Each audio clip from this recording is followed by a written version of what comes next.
Dans son petit appartement d'un quartier populaire d'Alger, Messaoud Lewar a du mal à oublier le passé. Il y a 50 ans, il a été condamné à mort. J'ai été arrêté le 6 juin 1960. J'étais recherché par les autorités françaises parce que j'avais tué. Nous sommes en pleine guerre d'Algérie. Le Front de libération nationale se bat contre l'État français pour l'indépendance du pays. Une lutte d'influence l'oppose aussi au mouvement national algérien pour le contrôle de la révolution.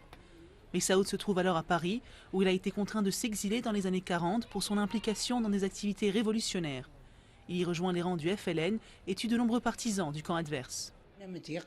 Quand je pense aux gens qui sont morts et ceux que j'ai tués de mes propres mains, je n'étais pas seul bien sûr, il y avait d'autres combattants avec moi, nous avons tué plus de 100 personnes. Messaoud est arrêté et condamné à mort, mais 4 mois avant son exécution, le général de Gaulle entame les négociations d'Évian.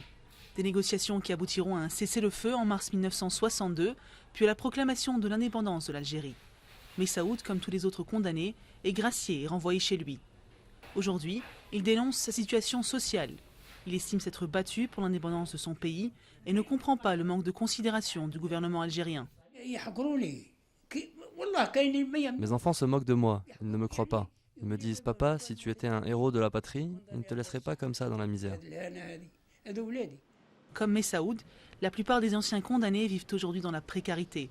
L'Association nationale des anciens condamnés à mort milite pour la reconnaissance de leurs droits. D'après elle, les tribunaux français ont condamné à mort 2300 Algériens, dont 217 ont été exécutés. Mostefa Boudina, le président de l'association, estime que la France a encore des comptes à rendre, 50 ans après la fin d'une guerre où l'attitude d'un camp comme de l'autre est mise en cause. Il faut qu'elle assume ses responsabilités historiques. C'est une histoire douloureuse, il faut qu'elle l'assume.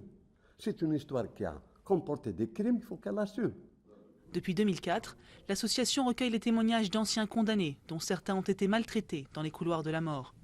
Tous les ans, le 19 juin, elle rend hommage aux rescapés de la guillotine.